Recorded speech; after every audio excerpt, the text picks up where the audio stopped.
तू ही रे माझा मितवा या मालिकेचा या आजच्या 9 मार्चच्या भागामध्ये होली स्पेशल एपिसोडमध्ये आता खऱ्या अर्थाने राकेशची भांडी फुटताना दिसणार आहेत. राकेशला आता मात्र काही गुंड हे जेव्हा खंडणी मागायला येणार त्याच वेळेला खऱ्या अर्थाने अंजलीसोबत राकेशचा सगळा कच्चा चिठ्ठा खोलणार आणि पहिल्यांदा राकेशबद्दल तिला आता संशय आलेला आहे. नक्की काय घडलंय, राकेशचं भांडं आता फुटण्याच्या मार्गावरती कसं आहे, सगळं पाहूया 9 मार्चच्या भागामध्ये. इकडे आता राकेशचं तोंड काळं झालेलं आहे आणि त्यानंतर मग आता त्याला असं वाटतंय की हे सगळं ईश्वरीने केलेलं आहे आणि त्यानंतर तो चांगलाच चिडलेला आहे. ईश्वरी चांगलीच घाबरली आणि त्यानंतर मग आता इकडे राकेश म्हणतोय, हे सगळं मुद्दाम तू केलंस ना, तू सगळं हे मुद्दाम केलंस ना, काय आहे हे सगळं? म्हणजे आता हा मानपान करायची खरंच काही गरज नव्हती का? आमचा हा मानपान केलात, असा अपमान करायला आम्हाला इथे बोलवलंत का? यावरती आता इकडे अंजली पण चिडते आणि मला माहिती आहे हे सगळं तुम्हीच केलेलं आहेत. म्हणजे काही झालं ना तरी सुद्धा हे सगळं ना तुम्ही मुद्दामच करता. तुम्हाला या सगळ्यामध्ये आता इकडे हे गरीब आहेत ना, मग त्यांना हे बघवत नाहीये आणि त्यासाठी तुम्ही आता हे सगळं केलेलं आहेत असं म्हटल्यावरती मग आता इकडे आजी समजवते, पण अंजली काही ऐकत नाही. आत्ता काहीही झालं ना तरी सुद्धा मी इथे अजिबात थांबणार नाहीये असं म्हणत मग मात्र आता इकडे ती सांगायला लागते की आम्ही आत्ताच्या आत्ता जातोय. त्यावरती ईश्वरी म्हणते, ताई माझं म्हणणं ऐकून तरी घ्या. पण आता अंजली तिचं काहीच म्हणणं ऐकून घ्यायला तयार नाहीये आणि त्यानं हे गरीब आहेत ना म्हणून यांचा अपमान करायला तुला काहीच वाटत नाहीये. पण एक गोष्ट लक्षात ठेव, मी ह्यांना अजिबात हे करू देणार नाहीये, तुला त्यांचा अपमान करू देणार नाहीये. काहीही झालं ना तरी सुद्धा आता इकडे त्यांचा मानपान मी जपणार आहे. आता ह्या घरामध्ये मी एक क्षण सुद्धा थांबणार नाही. त्यानंतर मग आता ती लगेचच त्याला राकेशला घेऊन आता घरी आलेली आहे. घरी आल्यावरती मग ती म्हणते, खरंच मला माफ करा, म्हणजे खरं सांगू तर मी घरी तुम्हाला घेऊन गेले आणि तुमचा इतका मोठा अपमान झालेला आहे. यावरती राकेश म्हणतो, तू मुद्दाम केलेस का? हे बघ, त्यांनी त्यांच्या मताने वागलेत, त्यांनी त्यांच्या हिशोबाने वागलेत, आपण आपल्या ह्याच्याने वागायचं. आपला चांगुलपणा आपण सोडायचा नाही. आता चांगुलपणाच्या गोष्टी कोण करतंय हे बघून हसायला येते. त्यानंतर मग आता तो सांगतो, मला एक फोन आहे, तू मला जरा पाणी देशील का? असं म्हटल्यावरती मग आता अंजली आत जाण्यासाठी निघालेली आहे. अंजली आत त्याला पाणी आणण्यासाठी निघते. तोपर्यंत आता इकडे त्याच्याकडून राकेशने 20 लाख रुपये घेतलेले आहेत. तो गुंड तिकडे आलेला आहे आणि काय रे काय चाललंय हे सगळं? म्हणजे आता काही झालं तरी सुद्धा माझे पैसे देत नाहीयेस आणि या सगळ्यामध्ये आता इकडे लफडी करत फिरतोयस. यावरती तो म्हणतो, काय बोलतोय? तुझे पैसे मी आता देणार आहे, अजिबात काळजी करू नकोस. आणि त्यावरती मग लगेचच इकडे तो सांगायला लागतो, कधी देणार माझे पैसे? इकडे मुलींसोबत लफडी करायला तुला वेळ आहे, त्यांच्यावरती खर्च करायला तुला वेळ आहे. त्यावरती लगेचच आता इकडे तो म्हणाला, तू काय बोलताय तुम्ही? अहो नाही असं खरंच काही नाहीये. यावरती तो म्हणतो, हे बघ, तुझ्यावरती अगदी पूर्णपणे लक्ष ठेवून आहोत आम्ही. कुठं जातोस, काय करतोस, या सगळ्याची आम्हाला खबरबात आहे. तोपर्यंत इकडे आता वल्लरीने ईश्वरीवरती आरोप केलेला आहे की का ग जावई बापू या घरात आलेले तुला बघवले नाही, मुद्दामच हे सगळं केलंस ना, म्हणजे काय गरज होती ग? तुझा त्यांच्यावरती राग आहे ही गोष्ट आम्हाला चांगली माहिती आहे, पण म्हणून त्यांच्यासोबत हे असं वागायचं? त्यावरती ईश्वरी म्हणते, हे बघा मामी, मी खरंच काही केलेलं नाहीये. मुळातच हे सगळं जे काही घडलंय ना, मला याच्याबद्दल काहीच माहिती नाहीये. त्यावरती ती म्हणते, का खोटं बोलतेस? हा बघ, हा चांदीचा गणपती बदलून तिथे काळ्या रंगाचं काय ठेवलंस ना, तर हा चांदीचा गणपती तुझ्या रूममध्ये कसा काय आला? मला तुमच्या रूममधून हा चांदीचा गणपती सापडला, म्हणजे हे सगळं तूच केलंस ना. अजून काय आणि कोणता पुरावा तुम्हाला आता पाहिजे आहे हे मला सांगाल का? असं म्हटल्यावरती मग आता लगेचच इकडे सगळे जण तो चांदीचा गणपती पाहत असतात. तोपर्यंत आता तो गुंड राकेशला धमकी देतोय आणि राकेशला धमकी देऊन असतानाच तिकडे अंजली आले. ओ काय करताय तुम्ही? त्यावरती आता लगेच राकेश विषय बदलतो आणि अगं काही नाही अंजली, माझा मित्र आहे, त्याची भेटण्याची ही अशीच पद्धत आहे. म्हणजे काही झालं तरी सुद्धा तो अशाच पद्धतीने भेटतो, मित्र आहे ना तो. असं म्हटल्यावरती मग आता ती सांगते, अच्छा. त्यावरती मग आता तो सांगायला लागतो, हो वहिनी, चहा वगैरे घेऊनच जाईन मी, कसं आहे, चहा वगैरे बनवा. त्यावरती मग आता एक राकेश सांगतो, हो चहा बनव आम्हाला. त्यावरती ती सांगते, घरात दूध नाहीये, मी बाजूच्या ताईंकडून दूध घेऊन येते. इकडे तोपर्यंत वल्लरी आरोप करते आहे आणि सगळेजण तिला समजवत आहेत. मामा म्हणतात, मला नाही वाटत की ईश्वरी हे असं काही करेल. त्यावरती वल्लरी म्हणते, मग मला सांगा ना, हा कसा काय आला? हा चांदीचा गणपती यांच्या रूममध्ये कसा काय आला? ही गोष्ट आता मला मला कळलीच पाहिजे. यावरती आता अर्णव आत्तापर्यंत शांत आहे, पण त्यानंतर तो आता खूपच चिडलेला आहे. इकडे अंजली दूध आणण्यासाठी ज्या वेळेला जाते त्यावेळेला तो माणूस म्हणतोय, बघ आमचं तुझ्याकडे बारीक लक्ष आहे. आम्हाला माहिती आहे की तू तुझ्या मेहुण्याकडून 7 लाख रुपये घेऊन आलेला आहेस. दे ते पैसे दे लवकर. असं म्हणत असतानाच आता इकडे लगेचच राकेश ती बॅग उघडून त्यातले 7 लाख रुपये काढून देण्याचा प्रयत्न करत असतो, पण तो गुंड म्हणतो, दे ती बॅगच दे इकडे. यावरती राकेश म्हणतो, अहो असं काय करताय, त्याच्यात जास्त पैसे आहेत. तो गुंड म्हणतो, किती आहेत किती. त्यावरती राकेश सांगायला लागतो, 14 लाख आहेत. गुंड म्हणतो, चला म्हणजे 14 लाख तर मिळालेले आहेत, आता इकडे उरले 6 लाख. ते 6 लाख दिले की विषय संपला. असं म्हणत तो ती पिशवी हिसकावून घेतो. तोपर्यंत अंजली दूध घेऊन येते आणि तो माणूस निघून जातो. पहिल्यांदा अंजलीला आता इकडे संशय आलेला आहे, कोण आहे हा माणूस. आणि त्यानंतर मग आता ती विचारते, काय हो हा तुमचा मित्र जरा विचित्रच वाटतोय ना. यावरती आता इकडे राकेश म्हणतो, हो म्हणजे काही मित्रांचं असतं ना असं, तू इतका विचार करू नकोस. हे बघ काही नाहीये इतकं, तो ना असाच वागत असतो, तू नको बरं विचार करूस. यावरती ती म्हणते, तुम्ही चहा घेणार आहात का. यावरती राकेश म्हणतो, जा मला चहा ठेव. इकडे तोपर्यंत आता राकेश विचार करतोय, अरे देवा 14च्या 14 लाख रुपये असे निघून गेलेले आहेत. आता हातात तर काहीच राहिलेलं नाहीये. आता काय करू, या चिंटुकल्याकडून परत आता कसे पैसे काढू मला काहीच कळत नाहीये. असा विचार करत तो आता परत पैसे कसे काय काढायचे हे योजना करत असताना इकडे मात्र आता अर्णव चिडलेला आहे. मामी तुम्ही कितीही काही बोललात ना तरी मिस इंदोरवरती माझा भरोसा आहे. ताईला या घरात आणण्यासाठी तिने किती कसे काय प्रयत्न केलेले आहेत ना, ही गोष्ट मला आता चांगली माहिती आहे. आणि त्यामुळे ती कधीही असं करणार नाही की ज्याच्यामुळे ताईला त्रास होईल.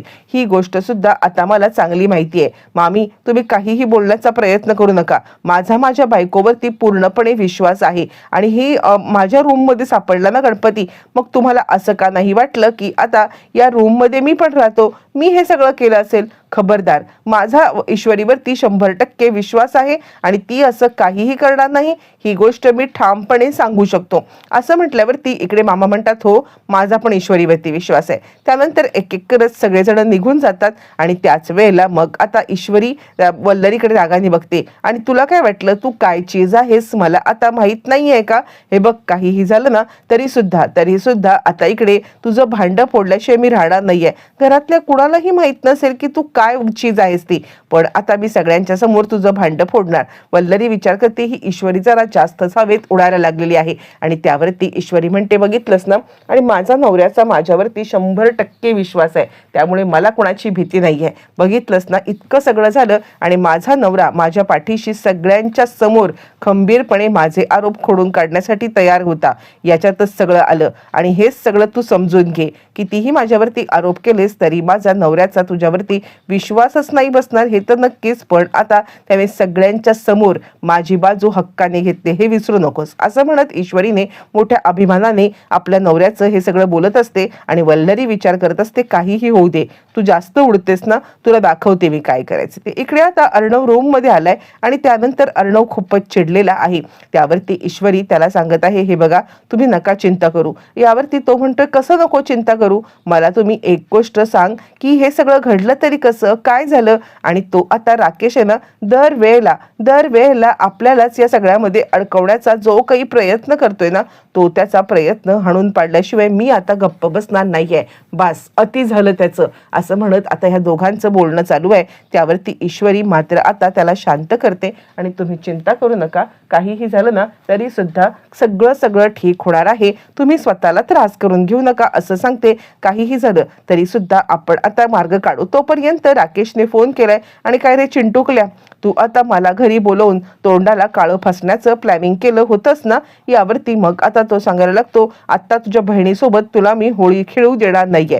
काहीही झालं ना तरी सुद्धा आता इकडे तुझी बहीण तुला नजरेला पण पडणार नाही होळीच्या दिवशी. आणि जर का तुला तुझ्या बहिणीसोबत होळी खेळायची असेल तर मात्र आता इकडे तुला इकडे मला पैसे द्यावे लागतील, त्याशिवाय तू होळीच खेळू शकत नाहीस. अर्णव म्हणतो, तू मला चॅलेंज देतोयस, ठीक आहे दे, तू मला चॅलेंज दिलंयस ना, तर आता हे चॅलेंज मी एक्सेप्ट करतो. आणि मी सुद्धा तुला आता एक गोष्ट सांगतोय, काहीही झालं तरी सुद्धा आता मी तुझ्या इथे येऊन माझ्या ताईसोबत होळी खेळेन आणि तरच माझं चॅलेंज पूर्ण होईल. असं म्हणत अर्णवने चॅलेंज दिलेलं आहे. आणि ईश्वरी म्हणते काहीच काळजी करू नका, काहीही झालं ना तरी सुद्धा हे चॅलेंज आपण पूर्ण करायचं म्हणजे करायचं.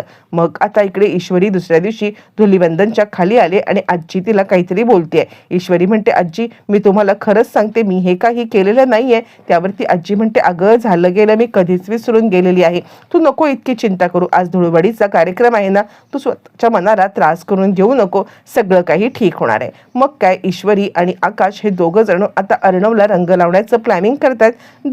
दोघं जण अर्णवच्या येण्याची वाट पाहतात. अर्णव आल्यावरती दोघं रंग लावतात. अर्णव चिडतो आणि काय चाललंय काय तुमचं, माझ्याशी पंगा घेतलायत का, असं म्हणत त्या दोघांच्या मागे आता धावायला लागतो. ईश्वरी सांगायला लागते आज तर तुम्ही आम्हाला असं काही बोलूच शकत नाही, कारण आज आता रंगपंचमी आहे आणि हक्क आहे आमचा तुम्हाला रंग लावण्याचा. असं म्हणत ती आता अर्णवला रंग लावते. घरामध्येच या सगळ्यांचं आता गोंधळ चाललेला बघून तिकडे वल्लरी आले आणि वल्लरी सांगायला लागते हे काय चाललंय रे, म्हणजे आता तुम्ही बाहेर सोय केली असेल ना, जा ना, बाहेर सोय केली असेल तर आता तिकडेच खेळा जा. त्यावरती आकाश म्हणतो नाही, आज कोणत्याही प्रकारे बाहेर आता सोय नाही केलेली आहे. हा म्हणजे स्टाफसाठी आपण आता अरेंज करून दिले रंगपंचमी खेळण्यासाठी, पण आपण नाही खेळणार कारण अंजली ताई नाहीये ना, त्यामुळे रंगपंचमी खेळायचा मूडच नाहीये. आणि त्यावरती मग आता वल्लरी विचार करते अरे देवा, मग मी आता ईश्वरीला जो कलर लावणार होते तो कलर लावू तरी कसा. पण आता इकडे वल्लरीची अशी पंचायत झालेली आहे की तितक्यात सुप्रिया दारात आली. सुप्रियाला बघून आता वल्लरी घाबरले, अरे देवा आता इथून पळून तरी जाऊ कशी आणि करू तरी काय. मग त्याच वेळेला तिला आता युक्ती सुचलेली आहे. तिला युक्ती सुचले आणि त्याच वेळेला इकडे हातामध्ये असलेली ती रंगाची वाटी ती आपल्या तोंडाला फासून घेते आणि त्यानंतर मग आता मुद्दामच ती आपलं तोंड लाल लाल निळं निळं करून टाकते. तितक्यात सुप्रिया आहे, ते सुप्रिया सगळ्यांना नमस्कार करते आणि आता इकडे तोपर्यंत ईश्वरीची भेट घेते.